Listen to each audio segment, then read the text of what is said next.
بسم الله الرحمن الرحيم. الحمد لله رب العالمين الرحمن الرحيم مالك يوم الدين إياك نعبد وإياك نستعين اهدنا الصراط المستقيم صراط الذين أنعمت عليهم غير المغضوب عليهم ولا الضالين آمين. والصلاة والسلام على رسول الله وعلى آله وصحبه ومن تبعه ونصره ووالاه. ربنا زدنا علما وارزقنا فهما وحكمة. Kita sambung berkenaan dengan Nabi akhir zaman Muhammad sallallahu alaihi wasallam. Setelah kita baca minggu lepas, berita kedatangannya disebut oleh nabi-nabi zaman dahulu. Disebut dalam kitab-kitab suci agama kitabi, termasuk juga agama-agama yang tidak samawi. Bahkan dalam sirah Ibn Hisham dan beberapa kitab yang lain menyebut cerita kedatangannya dinyatakan oleh ahli-ahli nujum, ahli-ahli falak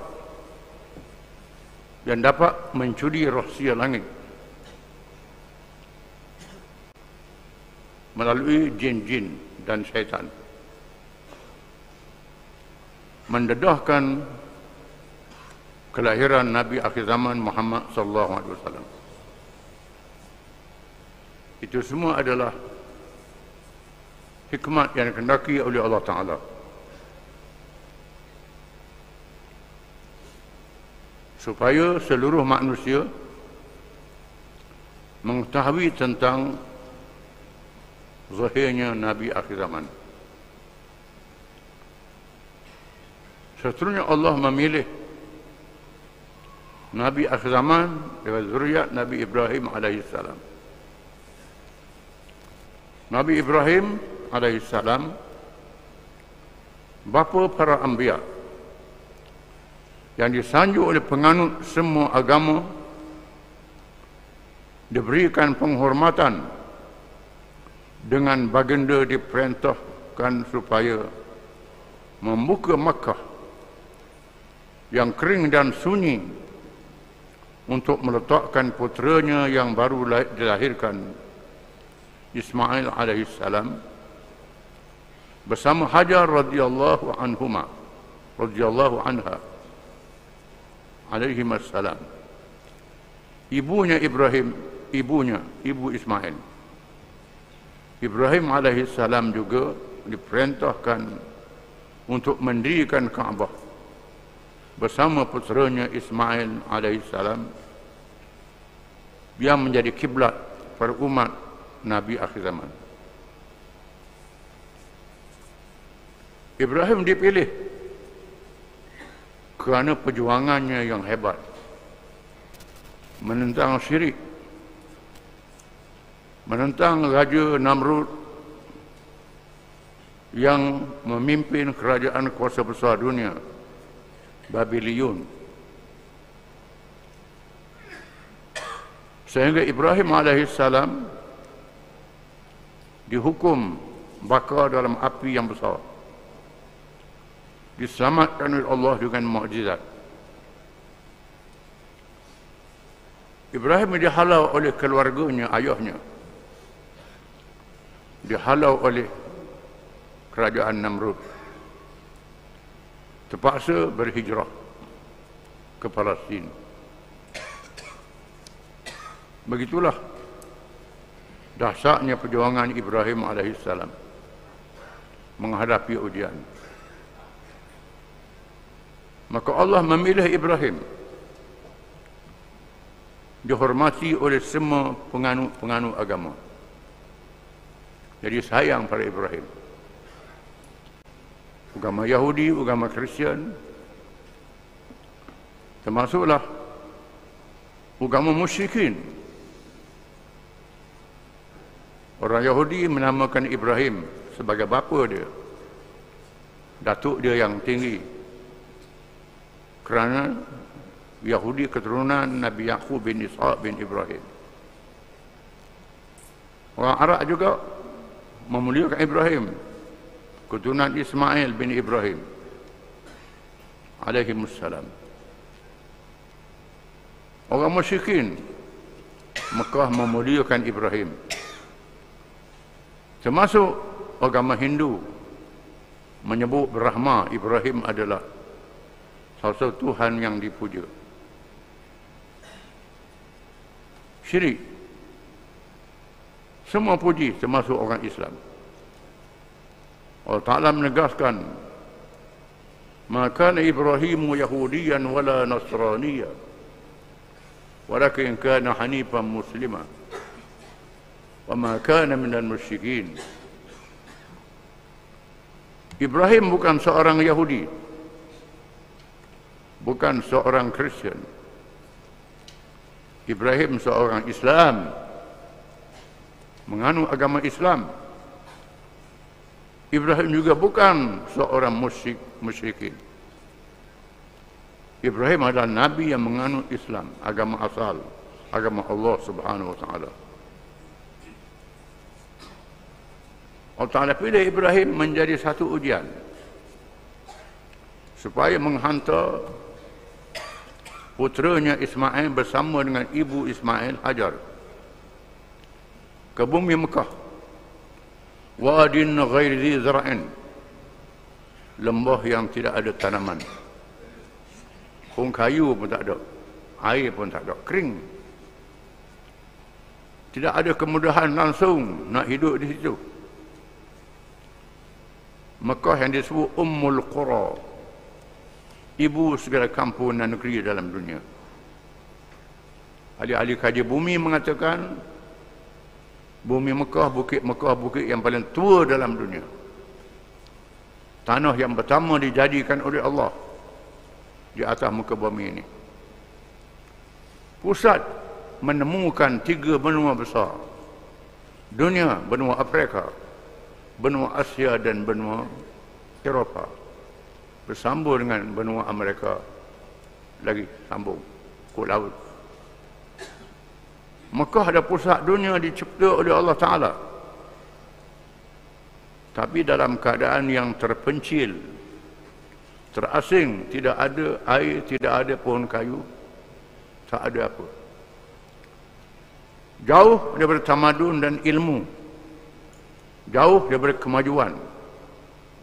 Itulah bumi yang dipilih oleh Allah untuk lahir Nabi akhir zaman. Allah Ta'ala sungguh Ibrahim menghantar anaknya ke tempat itu. Ibrahim terus bawa anak isteri dia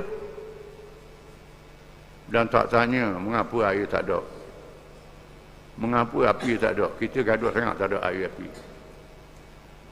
mengapa tak ada? Allah yang menyuruh, Allah yang memerintah. Allah mesti buat sesuatu dengan kuasanya. Allah Ta'ala yakin, Ibrahim yakin dan percaya kepada Allah.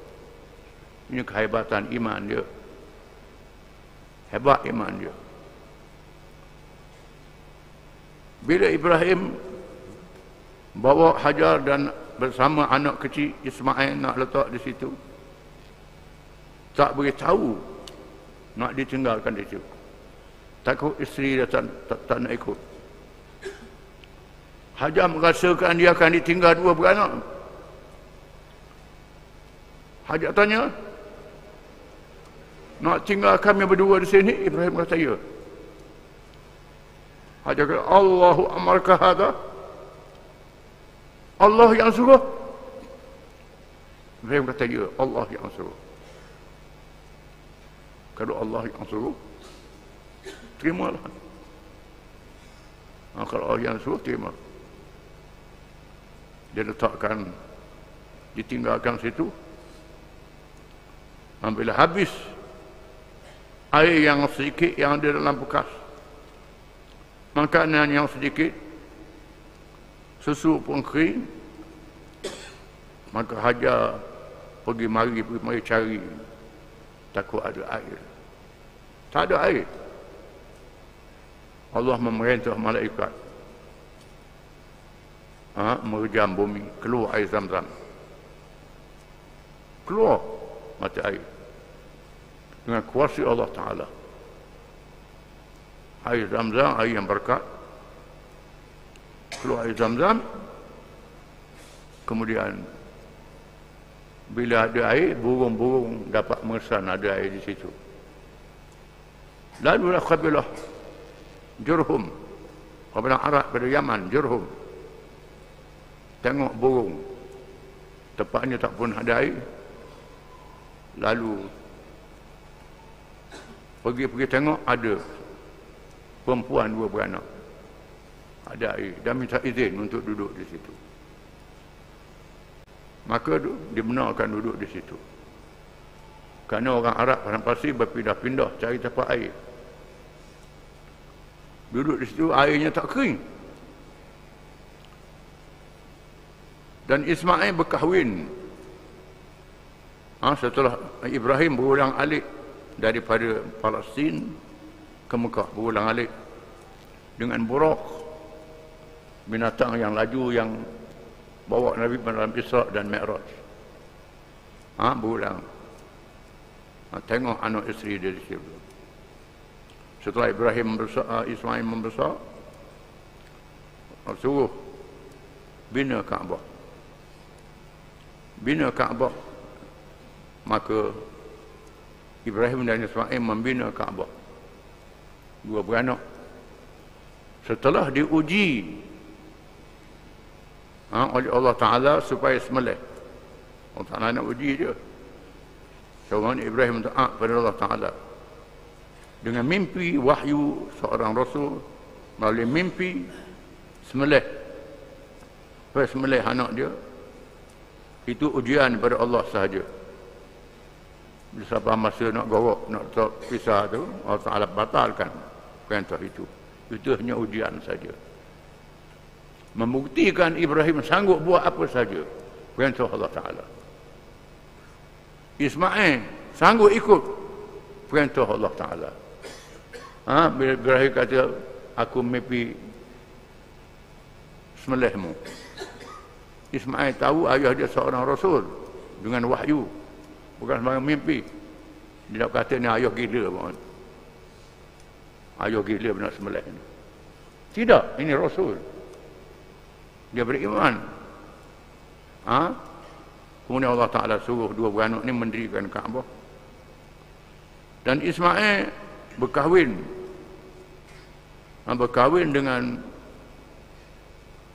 perempuan berkabilah Arab, Jurhum di situ. Kahwin. Dia kahwin pun, ayah dia pulang. Ismail kerja dia memburu. Masa Ismail pergi buru, Ibrahim datang. Ismail tak ada. Pergi ke rumah, isteri dia ada. Tanya isteri dia, mana Ismail? Ismail pergi keluar memburu. Boleh, kadang-kadang boleh, kadang-kadang tak. Macam mana kehidupan di sini? Isteri Ismail kata susah. Susah hidupnya. Lepas tu Ibrahim kata, bila Ismail balik, beritahu ke dia, suruh tukar tu benda rumah ni. Tukar benda rumah.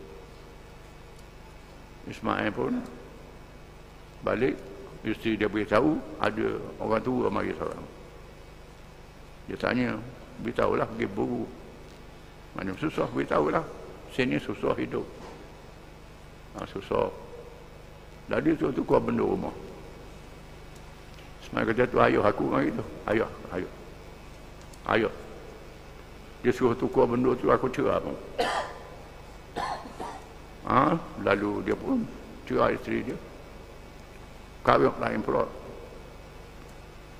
Dia keluar buru, Ibrahim mari pula.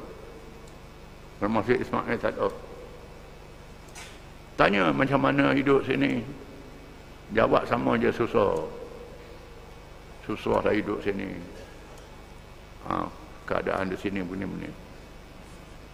Tadi kata bila Ismail balik beritahu sudah tukar benda rumah. Ismail balik bini dia beritahu lah. Ada orang tua mari. Tu ayah. Dia suruh tukar benda tu aku cerai.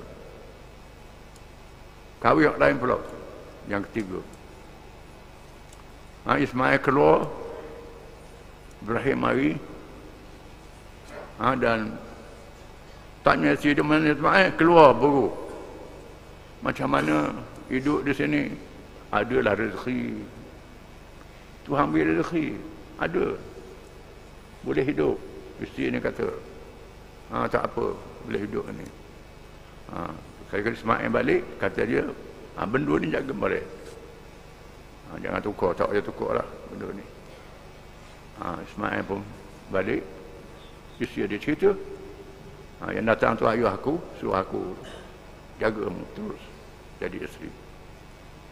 Itu dibuat tarbiyah keluarga untuk melahirkan Nabi akhir zaman yang sanggup berjuang menghadapi kesusahan hidup, yakin dan percaya pada Allah Ta'ala.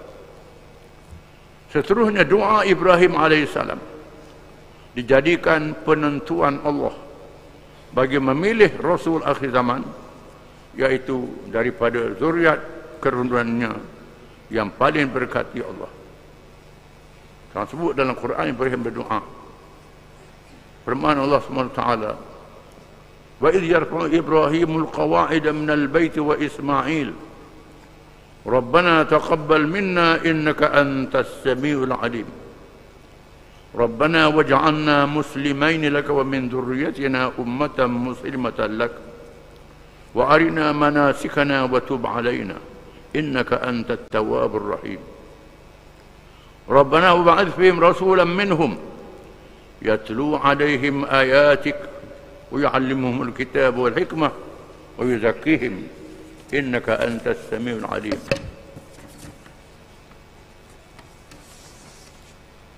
إنك أنت العزيز الحكيم. Surah Al-Baqarah ayat 127 hingga 129.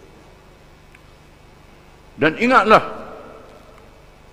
ketika Nabi Ibrahim bersama-sama Nabi Ismail yang meninggikan binaan asas tapak Baitullah Kaabah itu, sambil kedua-duanya berdoa dengan berkata, "Wahai Tuhan kami, terimalah daripada kami amal kami. Sesungguhnya Engkaulah yang maha mendengar lagi maha mengetahui. Wahai Tuhan kami, jadikanlah kami berdua orang-orang Islam yang berserah diri kepadamu, dan jadikanlah daripada keturunan kami umat Islam yang berserah diri kepadamu, dan tunjukilah kami syariat dan cara-cara ibadat kami, dan terimalah taubat kami.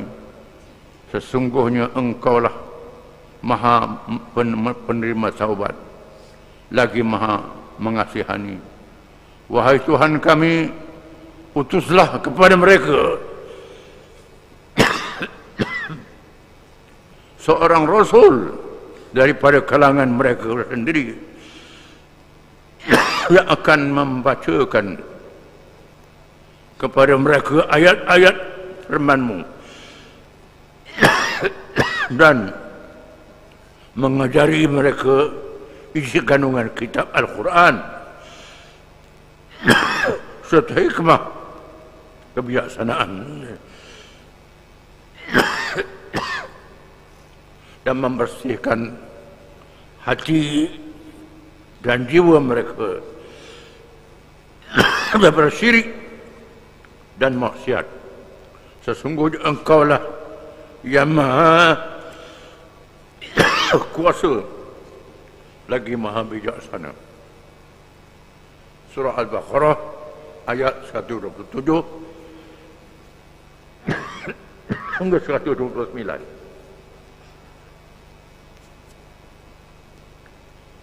Yang penting dalam doa ini ialah minta diampunkan dosa. Padahal dirinya maksum, bersih daripada maksiat.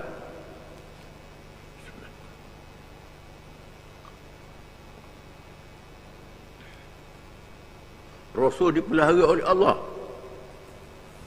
Itu kenirian roh dia, martabat dia,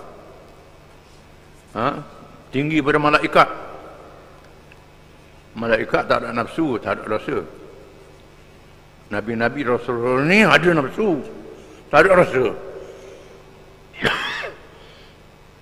Sebab itu martabat Rasul tinggi pada malaikat. Tuhan jadikan begitu. Malaikat tak ada nafsu. Rasul ada nafsu, kena kahwin, kenapa? Kuat nafsu dia, kahwin ramah pula. Lepas tu dapat menahan diri daripada maksiat. Adil, baik, lawan nafsu dunia. Sebab itu martabat dia tinggi. Walaupun begitu, minta diampunkan dosa, beristighfar, minta terima amalan dia, amal ibadat, termasuk membina Kaabah, dan minta dilahirkan daripada zuriatnya seorang Rasul di Mekah itu. Itu doa Ibrahim. Allah menetapkan Nabi Muhammad sallallahu alaihi wasallam daripada zuriat Nabi Ismail putera Ibrahim, bukan daripada zuriat Ishaq puteranya juga yang banyak melahirkan nabi-nabi dari Bani Israel. Dikatakan antara sebab orang-orang Yahudi menolak Nabi Muhammad SAW ialah kerana fanatik keturunan yang diharamkan oleh Allah. Antara sebab orang Yahudi tak masuk Islam kerana marah Tuhan latih daripada Ismail, tak latih daripada Ishaq. Kerana orang Yahudi ini keturunan Ishaq, Arak keturunan Ismail. Arak dan Yahudi ini sepupu ya. Itulah bandingannya. Tapi perang. Perang dengan kenapa? Kerana Islam. Kerana Islam. Latih Rasul ni kepunyaan Allah. Ikut Allah lah nak latih siapa dia. Bukan ikut kehendak dia. Orang Yahudi ni pula perangai buruk. Hanya sedikit saja yang sanggup ikut Nabi. Kebanyakannya lawan Nabi, bunuh Nabi. Bunuh Nabi ni perangai orang Yahudi. Dibunuhnya Nabi-Nabi, bunuhnya ulama, bunuhnya raja-raja yang adil, yang baik, duk jaga hak jahatnya. Ini perangai Yahudi tak ubah-ubah. Allah Ta'ala selamatkan mereka dengan Nabi Musa, dengan Nabi Harun.